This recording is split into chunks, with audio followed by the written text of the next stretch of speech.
Practicing every day for not too long, but with a concentrated mind, is the most intelligent decision you can possibly make. So many people will put off practicing the same thing regularly every day. They put it off to the weekend, or they just don't practice with a kind of routine. And I really think that is doing yourself a disservice in the end, because the practice will be far less effective if you're trying to do it all in one go, and you will feel the pressure of all that procrastinating that you've been doing all week, which makes you less focused and more stressed.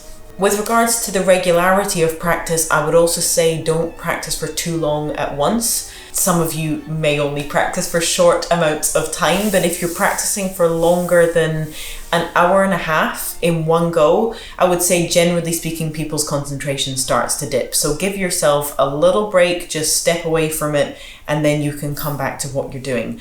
But whatever you feel you can actually sustain on a daily basis, for me, that is the best thing that you can do. Try to have some kind of routine that you can at least fulfill the fundamentals of. You can fulfill the basics of that routine on a daily basis.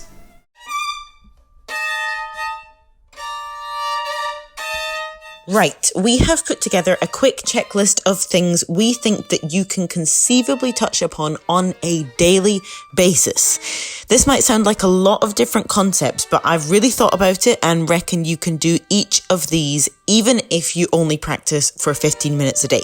Now, if your practice time is super limited, you can maybe just pick, for example, 2 or 3 of these points, or maybe on one day you can only do a few minutes of focusing your mind and then just focus on intonation for the rest of the period of time that you practice. But I would suggest let's try out for an entire week to touch upon each one of these subjects every single day.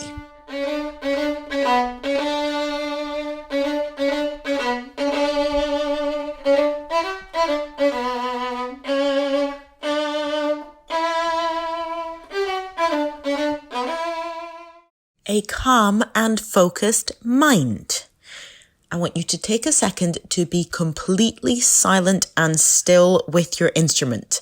I want you just to feel its weight and the texture and material of the instrument, and just take a moment, a quiet moment, to really think about what you're about to do.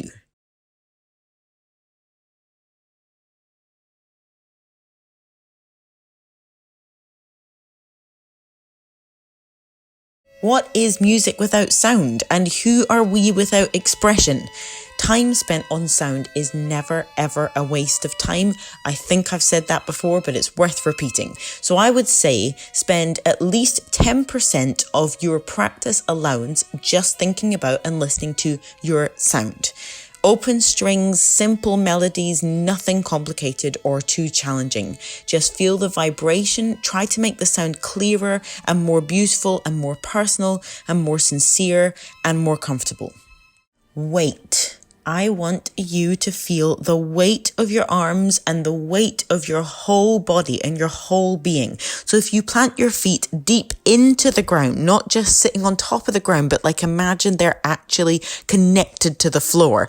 And if you just kind of bob up and down a little bit and just try to breathe, like breathe in and out calmly. It's amazing how often we forget to breathe. Feel with each out breath that your arms are as heavy and as calm and as comfortable as possible. Trust. This might seem like a little bit of a strange one, but if you actually spend a minute thinking about actually trusting yourself and that you and your hands can work out what to do, it can help so much for you to be as intelligent as possible with your decisions. So try not to approach practice with anxiety and I can't do it or I don't want to do it.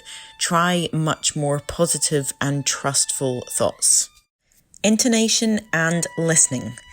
To play in tune, you have to listen really, really carefully. And actually, one of the most helpful lessons I was ever taught was to just get 1 or 2 notes unbelievably in tune. So they have that ringing, like shining and glowing quality to them.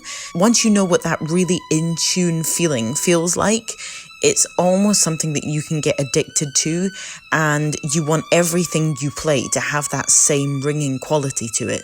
So just focus on those 1 or 2 notes, literally just a few notes in first position, or for people playing more advanced repertoire, pick a few notes that you know are often out of tune or are the result of a tricky shift or something like that.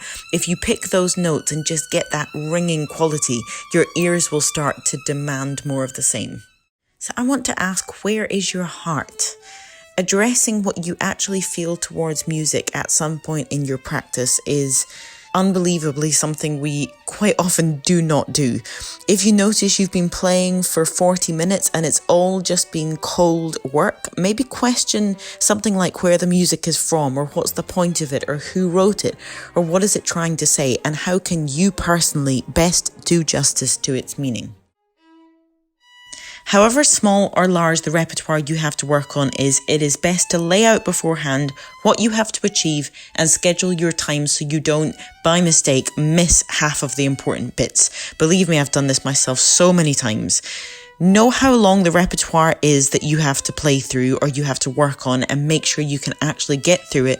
And if you can't get through it, make sure that it's an aware decision where you've worked out that you have so much repertoire to get through in that week and you're deciding to do 1 thing per day or something like that. And if you have to make a choice, I would say make sure you do the bits you're struggling with the most. Prioritize them and do them first. Separate and simplify. Separate out anything you can think of, be it rhythm and notes, left hand and right hand, sound production from intonation. Yes, practicing intonation much quieter is extremely useful, and practicing sound only on open strings or on a much simplified left hand part is excellent to do too. So simplify and separate out as many things as possible. Identify the hardest parts and be calm. Because you know you're going to be doing these on a daily basis, you can be calm and trust the amazing results of repetition.